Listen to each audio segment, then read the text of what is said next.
Welcome to the Daily Forkast, August 4th, 2021. I'm Angie Lau, Editor-in-Chief of Forecast News. Coming up, investors are closely monitoring Ethereum's London upgrade. India launches e-Rupee digital payment voucher. And Australia crypto exchange Coinjar partners with Mastercard to offer a crypto card. Let's get you up to speed from Asia to the world. First up, crypto eyes are keenly monitoring Ethereum's London upgrade. The hard fork will implement EIP 1559 and prepare the network for its evolution to Ethereum 2. That's its full transition from a proof-of-work consensus model to proof-of-stake, which ultimately reduces vast energy consumption. It could also continue to support the upward trend in Ether prices we've been seeing. The hard fork introduces proposals which are set to make the blockchain more user-friendly and more competitively priced by making transaction fees clearer for users. It will also reduce the supply of Ether tokens. One expert told Forecast News that it sets a benchmark for blockchain technology going forward. Some have dubbed it to say this is the blockchain 2.0 event. If you shrink the supply of Ethereum, you can make blockchain more scalable and more faster technology. And that will be key because in the future, much of this technology is likely to be implemented by central banks as well as global investors.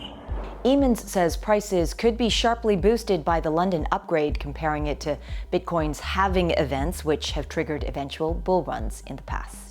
Meanwhile, India's crypto sector has welcomed the government's launch of its e-Rupee. Announced earlier this week, the e-Rupee might not be quite what you think it is at first glance. However, it's not a CBDC or an e-wallet, but a prepaid digital payment voucher powered by the country's unified payments interface.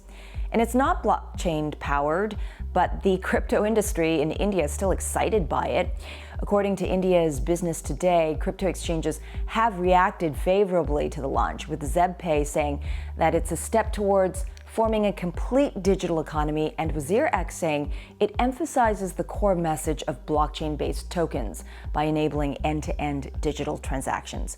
The launch came as discussion over legislation, which could see crypto banned in the country, remains at a standstill in India.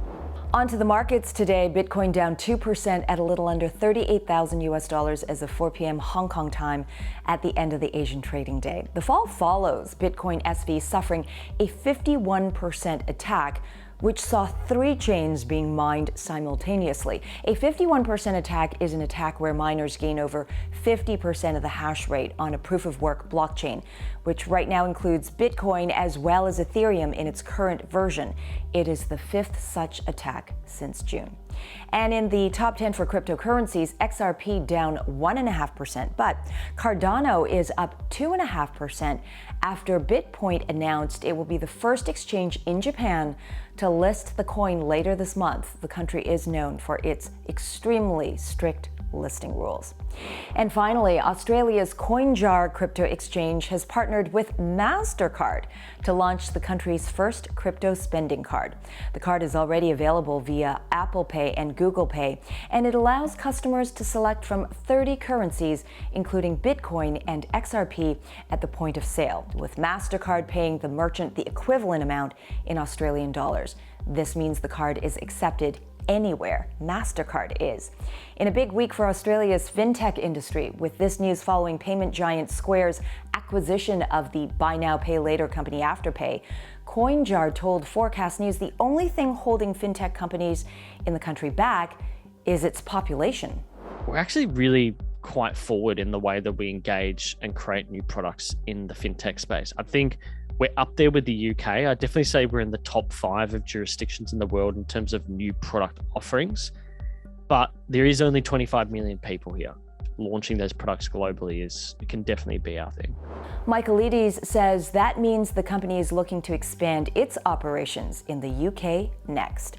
The deal follows hot on the heels of Australia's Crypto Spend announcing that it had made a similar partnership with Visa. Their card is due to launch in September. Another way to spend your crypto more seamlessly in the real world. And that's the Daily Forecast from our vantage point right here in Asia. For more, visit forecast.news. I'm Editor-in-Chief Angie Lau. Until next time. If you'd like to hear more interviews with the people really making a difference in the world of blockchain, we think you're going to love this one. Or you can click here for our playlist Don't forget to hit subscribe so you never miss one of our daily updates.